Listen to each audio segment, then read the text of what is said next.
Hello po sa inyong lahat. Welcome sa aking channel, lalong-lalo na sa mga bago. Hello po. Sa video ko ngayon guys ay pag-uusapan natin kung tinatanggap nga ba ang voters certificate sa DFA para sa pagkuha natin ng passport at kung saan pwede makakuha ng voters certificate at kung pwede nga ba tayong makakuha ng voter certificate kahit wala tayong voters ID. So, yan yung mga pag-uusapan natin sa video na ito. So, unang tanong, kung tinatanggap nga ba ang voter certificate sa DFA para sa pagkuha natin ng passport, ang sagot ay oo. Tinatanggap po ang voter certificate sa DFA para sa pagkuha natin ng passport kung ang voter certificate na ito ay kinuha nyo sa main office or sa Intramuros, Manila.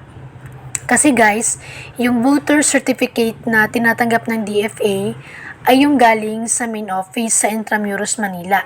So kung yung voter certificate nyo ay kinuha nyo sa Intramuros, Manila, yung main office ng COMELEC, yun, tatanggapin nila yun. Pero, kung yung voter certificate mo ay kinuha mo lang sa inyong barangay or sa COMELEC ng inyong lugar, dun mo lang kinuha yung voter certificate na yan, hindi nila yan tatanggapin guys. So ito yung ilan sa mga requirements, isa sa mga requirements na hinihingi ng DFA. So meron dito, ito siya, voters ID or kung wala kayong voters ID, pwede yung voter certificate. Basta, dun nyo kinuha yung voter certificate na yan sa COMELEC, sa main office ng COMELEC, sa Intramuros, Manila. So, yun lang yung tatanggapin nila. Kung yung voter certificate mo ay kinuha mo lang sa COMELEC ng inyong lugar, hindi nila yan tatanggapin. So, hanap ka na lang ng ibang ID na pwede mong i-present. Second na tanong, kung saan pwede kumuha ng voter certificate, yun na nga, yung nabanggit na natin kanina, dun kayo makakakuha guys ng voter certificate sa COMELEC ng inyong lugar.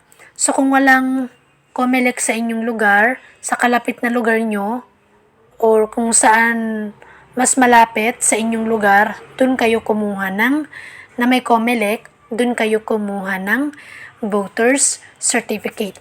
So, yung voter certificate na yan guys, kung hindi nyo man siya magamit sa DFA, kasi nga, di ba, yung tinatanggap na voter certificate ng DFA ay yung galing sa Intramuros, Manila.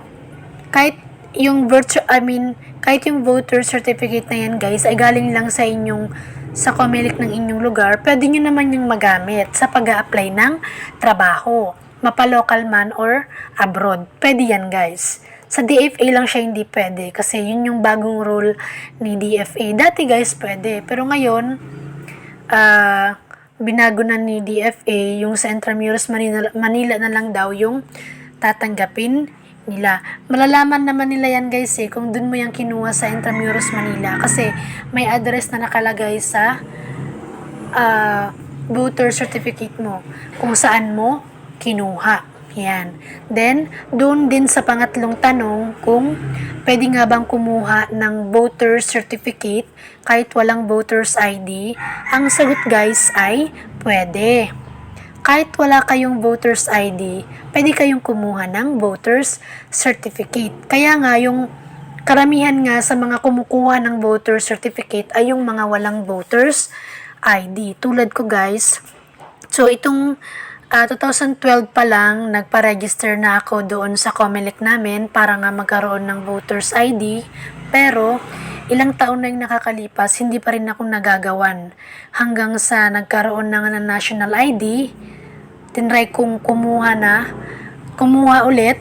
Sabi doon na wala na daw yung voters ID. Yung parang na-phase out na siya kasi nga meron naman ng national ID. Yun na yung parang pamalit sa ating voters ID. So, ayun. So, di na ako makakakuha ng voters ID kaya kumuha na lang ako ng voters certificate. So, yung itsura ko dito guys, yung firma ko dito, ayan yung mga informations nung time na nagpa-register ka. So, nagpa-register ako guys dun sa Comelec 2012 pa yun eh. Tagal na. Ayan. So, ayun guys, yung aking video sa ngayon, uulitin ko. Yung voter certification na tinatanggap ng DFA para sa pagkuha natin ng passport ay yung voter certificate na kinuha natin sa main office, which is sa Intramuros, Manila. Yun lang yung voter certificate na tatanggapin nila. Hindi nila tatanggapin yung voter certificate na galing lang sa Comelec ng ating lugar. Tapos, next, yung voter certificate guys, pero tayong makakuha niyan sa Comelec office. So, kung merong Comelec sa inyong lugar, dun kayo makakakuha.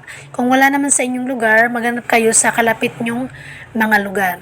Merong Comelec doon, pwede kayong kumuha. And then, pangatlo naman, pwede tayong makakuha ng voter certificate kahit wala tayong voters ID. Okay? So, ayun lamang guys, yung aking video sa ngayon. Sana after nyo ito mapanood ay nagkaroon kayo ng idea tungkol dito. At kung meron kayong mga katanungan guys ay i-comment nyo na lang sa baba. At pa-favor na lang po ako guys na sana po ay huwag nyong kalimutang i-like ang video na ito, mag-subscribe sa aking YouTube channel at pakiclick na lang din po ng bell sa gilid para kapag meron akong bagong upload na mga informative videos ay ma-update at ma-notify kayo. At palagi nating tatandaan na maniwala ka lang na basta't para sa'yo, para sa'yo.